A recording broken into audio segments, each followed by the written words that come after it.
Hola, buenas tardes, ¿cómo están? Bueno, en el día de hoy vamos a ver el tema de la actitud psicológica y después cómo se va a relacionar con lo que tiene que ver con el insight y el proceso corrector. Bueno, para empezar a hablar, podemos decir que la actitud psicológica tiene que ver con hablar y escuchar con el corazón. ¿Esto qué significa? Trabajamos no solamente de la parte teórica, sino con lo que es lo personal, ¿verdad? Bueno, ¿qué es actitud psicológica y qué cosas implica? Por ejemplo, cambio constante. Nuestra carrera nos va a llevar por un camino de cambios constantes, ¿sí? Contención en el sentido de poder acompañar a ese grupo con el que vamos a trabajar. Ética y respeto. Ética que tiene que ver con ética y por eso me puse juntas ética y respeto, ¿no? Porque tiene que ver con el respeto hacia el proceso del otro, con el mantener el secreto profesional. Esto que ocurre en un grupo no sale a ventilarse en otro lado. Esfuerzo, ¿no? Porque si bien ustedes van a ser coordinadores y si bien el lugar del coordinador es un lugar hermoso y además es muy difícil porque a uno como coordinador le gustaría por ahí decir, bueno, esto es lo que tienen que trabajar, esto. O sea, es muy difícil el lugar del coordinador cuando pensamos que desde el lugar, desde el rol, podemos ver un montón de cosas que por ahí el grupo no puede ver, ¿no?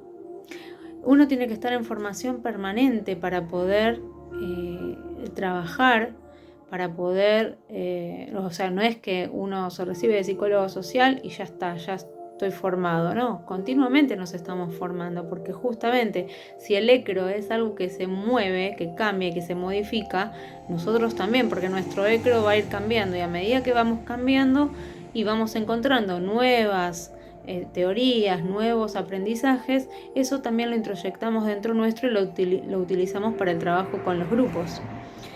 Distancia óptima. La actitud psicológica también tiene que ver con la distancia óptima. ¿Por qué? Porque la distancia óptima es aquella que estamos lo suficientemente lejos para no estar todos pegoteados, pero estamos lo suficientemente cerca como para no parecer lejanos, ¿no? Es una cosa como muy ambigua, la distancia óptima, ¿no? Estoy en el punto justo en donde no interfiero en el trabajo grupal, pero tampoco estoy ajeno a ello, ¿no? Bueno, la actitud psicológica también tiene que ver con tener la capacidad de predicción, de ver de acá a cómo se mueve el grupo hoy y cómo puedo proyectar eso que está pasando. A no perder la capacidad de asombro, porque si pierdo la capacidad de asombro es porque ya lo sé todo, ya lo conozco todo y en realidad siempre es bueno sorprenderse, ¿no? En tener la capacidad de unificar y alinear el pensar, el sentir y el hacer, integrar la teoría con la práctica, es decir, si bien yo tengo una base teórica, también tengo que poder trabajar en la práctica. Esto de que muchas veces ustedes tienen miedo por ahí de no tener las herramientas que uno necesita para poder llevar adelante un grupo, para poder coordinar un grupo. Bueno, eso tiene que ver con poder integrar, ¿no? Poder integrar siempre la teoría con la práctica y siempre poner mi corazón en lo que hago, porque de nada sirve tener un bagaje gigante de teoría cuando no puedo ser empático, por ejemplo, ¿no? Cuando no puedo ponerme en el lugar del otro. También tiene que ver con ver y escuchar, pero ver y escuchar de manera atenta. Ustedes este año van a empezar a hacer la observación, entonces desarrollar esa escucha y esa observación es importante porque siempre decimos, ¿no? Cuando uno quiere ser un buen coordinador, primero tiene que ser un buen observador. Y si yo puedo lograr observar y puedo lograr ubicarme en el punto justo de estar cerca pero no tan cerca y lejos pero no tan lejos, voy a lograr la distancia óptima. ¿no? Y todo esto lo voy a trabajar a través de la actitud psicológica. Bueno, el objetivo de la actitud psicológica, ¿con qué va a tener que ver?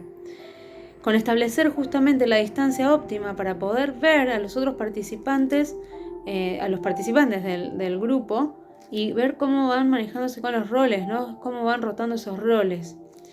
Lo importante es lograr, bueno, me voy anotando algunas cosas, ¿no? Lo importante es lograr cambios y ayudar a los demás a resolver esos problemas.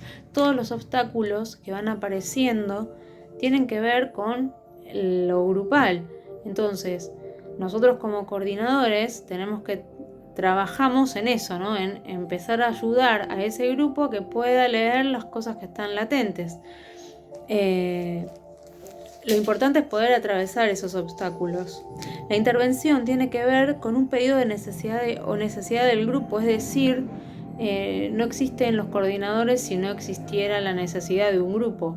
No son necesarios si un grupo no lo necesita. Por eso el coordinador aparece a través de la necesidad del grupo, ¿sí? Y las evaluaciones que haga un coordinador tienen que ver con la crítica y la autocrítica. O sea, yo observo qué es lo que pasa, pero también me estoy observando a mí misma para ver qué cosas hice bien, qué cosas no, qué intervenciones no tendría que haber dicho o qué cosas tendría que haber dicho y no las dije, ¿no?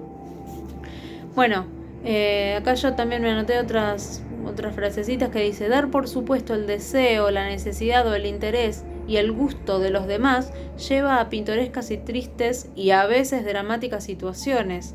La sobreprotección es una actitud dañina y egoísta que impide que el otro sea él mismo y pueda crecer en libertad. ¿Esto qué es?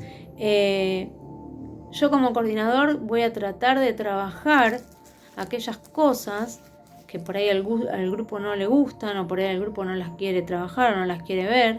Voy a tener que ayudar a que esas cosas que no se ven puedan salir a la luz, porque si yo trato de proteger y que eso no les duela, en realidad no estoy haciendo bien mi trabajo, porque ¿qué hago? Estoy ayudando a que eso no salga, que al grupo no le duela, que no sufra. Y por ahí en realidad es necesario un poco de sufrimiento cuando estoy viendo o estoy desvelando una verdad, ¿no es cierto? Entonces tiene que ver también con eso, con no tratar de sobreproteger a ese grupo porque lo quiero, porque en realidad el amar, justamente por amar a ese grupo, uno tiene que poder hacer que ese grupo crezca, ¿sí? Tenemos que recordar que el ser humano se agrupa porque no puede satisfacer necesidades individualmente. O sea, el afecto, la pertenencia, reflexionar juntos, sentirnos vivos y seguros, ¿sí? Entonces, siempre vamos a tratar de que ese grupo se trabaje y elabore los obstáculos que van apareciendo. Bueno, acá tengo una frase que a mí me gusta mucho, que es: cada uno va a ser el psicólogo social producto de su propio trabajo sobre sí mismo. Es decir, teoría es impresionante y es buenísimo que aparezca, que uno estudie, que introyecte teoría, pero si yo no me trabajo a mí misma, si yo no hago un trabajo mío con mi interior y con ese grupo, no sirve de nada tener tanta teoría si no puedo elaborar un obstáculo, ¿no? Entonces uno tiene que poder trabajar con esas cosas, aquellas cosas que aparecen por ahí en los grupos y que no son trabajadas, cuando hay exceso de pretarea y pasan los días o pasan los temas y no vamos trabajando, no podemos entrar en tarea, tiene que ver con eso, con la resistencia a poder trabajarse, ¿no? Entonces, ¿qué podemos hacer nosotros como coordinadores para poder ayudar a ese grupo a que se piense? Bueno, por ejemplo, cuando uno es adulto, uno por ahí piensa que los adultos ya aprendieron todo, y en realidad seguimos aprendiendo, seguimos trabajando, seguimos creciendo hasta el último día de nuestras vidas. Entonces, la adultez, al igual que las diferentes etapas de la vida, también sufre cambios, sufre cosas, productos de ese propio aprendizaje. Yo hace 20 años era una adulta, pero hace 20 años no era lo que fui hace 10 y lo que era hace 5 y lo que soy ahora. Entonces tiene que ver con esto, ¿no? Con el cambio constante, el aprendizaje y el crecimiento constante. Si bien cada persona tiene su ritmo, cada individualidad dentro de un grupo tiene su propio ritmo y ese grupo va a crecer a su propio ritmo, nosotros tenemos que poder dar el tiempo al grupo para que pueda elaborar esa tarea que tiene que hacer. Y como decía, si bien cada uno tiene su ritmo, todos en algún punto estamos creciendo día a día. Hay un crecimiento en espiral dialéctica, como decía Pichón, no es un crecimiento ascendente, siempre para adelante, siempre hacia arriba, no. Tenemos nuestros avances y retrocesos, pero retrocesos los vemos como en una... Por ahí el retroceso no es un retroceso en sí, sino que es una apariencia, ¿no? Vamos creciendo y cuando volvemos pareciera que estamos retrocediendo, pero en realidad estamos elevándonos igual, nunca es retroceso en sí. Bueno, la vida es un constante cambio y en los adultos no somos un producto terminado tampoco, es decir, seguimos trabajándonos a nosotros mismos, pero ¿qué implica esto? Implica las ganas, el tener esa necesidad de poder crecer, de poder adueñarnos del proceso y de poder seguir avanzando, ¿sí? Bueno, la actitud psicológica en nuestros casos es una actitud vinculada a nuestra vocación, ¿no? Con una motivación reparadora. Yo ayudo desde mi lugar, desde mi rol de coordinador, ayudo a que esas otras personas integrantes de un grupo y que quieren crecer puedan acomodarse, puedan trabajar sus vínculos, puedan trabajar la comunicación, que trabajen con su aprendizaje, ¿sí? ¿Y qué es lo que vamos a observar nosotros en ese grupo, ¿no? ¿Qué es lo que vamos a observar en el grupo y qué vamos a estar observando constantemente qué pasa con nosotros? ¿Quiénes somos? ¿Quién soy yo? ¿Quién soy yo en esta situación de observar otro grupo? ¿Quién es el otro? ¿Quién es el grupo? ¿Quiénes son esos integrantes? ¿Cuál es el proceso de cada uno? ¿No? Si bien, no, o sea, yo siempre que hablo en una clase trato de, si bien estamos enseñándoles el tema en cuestión, también esto es formación, o sea, ustedes, si bien están viendo esto que les puede estar pasando, también lo tienen que tomar como una herramienta para cuando tengan que observar, ¿sí? ¿Quién soy yo? ¿Quién es el otro? ¿Qué conocimientos poseemos? ¿No? Porque al ser adultos, no es que no estamos en la escuela primaria que decimos, bueno, aprendemos el 1, el 2 y vamos de a pasos y vamos con todos a la par. Nosotros venimos con diferentes formaciones, o sea que tenemos toda un historial, una vida, ¿no? Una historia de vida que tiene que ver con lo que somos. Esta carrera también nos transforma, es transformadora en el sentido de que todo eso que traemos también lo podemos utilizar en el trabajo con un otro, ¿sí? Y para esto, cuando nosotros coordinamos un grupo, tenemos que tener en cuenta que la asimetría es un cuidado. La relación entre el coordinador y el grupo no es asimétrica porque sí, porque tenemos ganas y porque nos encanta y porque no podemos tener un vínculo. Tiene que ser asimétrica porque es cuidar, es necesaria para lograr el sostén de ese grupo, es cuidarlo, ¿sí? Porque imagínense si la relación fuese simétrica y un coordinador es parte del grupo y estamos todos en la misma situación, viene una persona, se pone a llorar porque nos ponemos todos a llorar y nos contagiamos ese afecto que tenemos. ¿Qué nos pasa a nosotros como coordinadores, no? Perdemos esa posibilidad de poder ayudar, perdemos esa posibilidad de contener, de sostener, de acompañar, porque estamos yendo todos juntos en la misma situación. Entonces es necesario que haya una asimetría. Por eso decimos que la asimetría es cuidado. Bueno, los primeros sostenes son mamá, papá y los maestros, por ejemplo, pero fíjense que siempre mamá e hijo, papá e hijo, alumno, maestro, siempre son relaciones asimétricas, no son simétricas, ¿sí? Porque yo desde la asimetría puedo sostener, desde la asimetría puedo acompañar, desde la asimetría puedo contener. Poder decir las cosas que al otro resultan desagradables para lograr un aprendizaje. Esto también es importante porque un coordinador por ahí muchas veces pasa que duele o que tenemos que decir cosas que por ahí no son exactamente las que pensamos o por ahí no son exactamente reales y sin embargo las tenemos que decir. ¿Por qué? Porque queremos lograr determinada situación o que se den cuenta de algo o que se queden pensando, ¿no? Entonces, lo que dice un coordinador muchas veces no, puede no ser verdad, pero sin embargo hacer el efecto que uno necesita, ¿sí? Puede sonar desagradable, puede que la verdad resulte desagradable muchas veces, porque por ahí es un grupo que está viviendo en la ilusión de que es el mejor grupo del mundo, y en realidad con esa ilusión, ese grupo ilusión es el que no trabaja, ¿no? Entonces, de ese modo, al tener al coordinador que les va diciendo determinadas cosas, que va haciendo determinadas intervenciones, el grupo puede empezar a pensarse.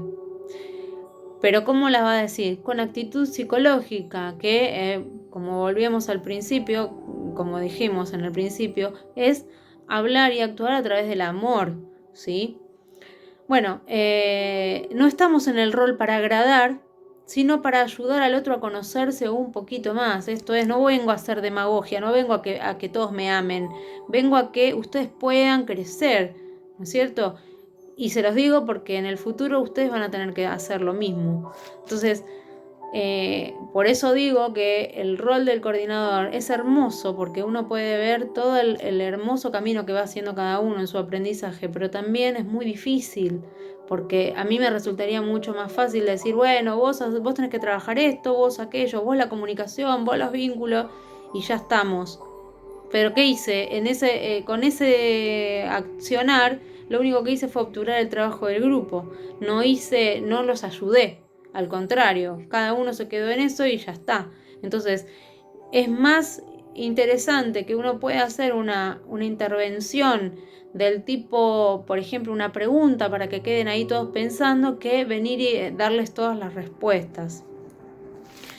Bueno, acá, por ejemplo, tengo una frase que dice: la droga más frecuentemente utilizada por el médico es su propia persona y como él se ofrece. Y no hay farmacología frente a algo tan importante. Y esto también les va a pasar a ustedes cuando trabajen en grupos operativos, ¿no? A veces por ahí uno en la fantasía, antes de recibirse, antes de terminar la carrera, está pensando, no, ¿qué voy a hacer si yo no sé hacer esto? Si yo no tengo la teoría, ¿qué me va a pasar? Y justamente a veces uno piensa que la teoría es lo más importante, en realidad lo más importante es mi trabajo personal, es aquello que yo hice y es aquello que yo puedo brindarle al grupo, ¿sí? Y que lo que puedo brindarle al grupo es lo que tengo internamente. Y de ahí pasamos a un tema que tiene que ver con el curador herido, ¿no?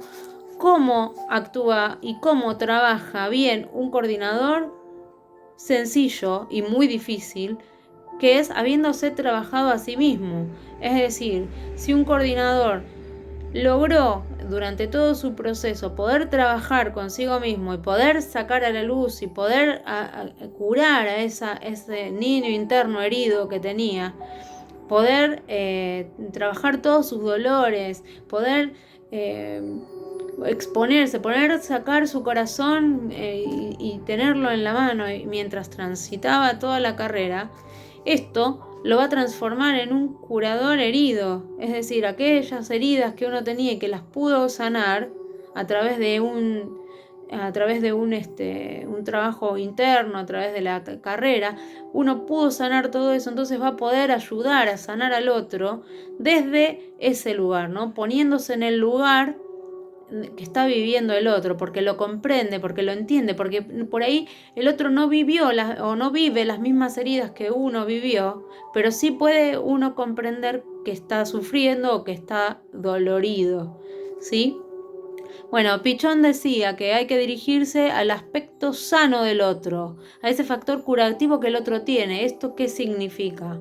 Que yo desde mi curador herido desde mis heridas sanadas, voy a ir a buscar en el otro aquellos aspectos que son sanadores en el otro, ¿no? Entonces voy a conectar a mi sanador con sus aspectos sanadores, ¿sí? Entonces, el herido busca un curador que contiene aspectos de herido y solo desde allí puede ser curado. Entonces, solo desde conocer que estoy herido y que el otro también fue herido y se sanó, yo voy a poder sanar yo, ¿no? Siempre decimos que por ahí en una situación en donde uno tiene que sanar, es importante el sanador, pero es importante lo que yo quiera lograr en mí. Es importante que yo quiera sanar. Porque si yo no quiero sanar, voy a ir a los médicos, voy a ir no sé, a cualquier lado donde ofrezcan diferentes tipos de sanaciones y no voy a lograrlo porque es importante que yo quiera sanar, ¿sí? Bueno, cuando se juntan el curador herido y él y la persona que está herida y que busca un curador en sí mismo, ambos se transforman, ambos se modifican, ¿sí? El curador no es omnipotente y los cambios no los logra él, sino que el propio herido conectando con su propio sanador. Y nadie puede ayudar a sanar aspectos que no han sido heridos en el interior. Bueno, vamos a ir cortando el video porque ya se hizo como muy largo y vamos a continuar un poquito después con el proceso corrector y con el insight.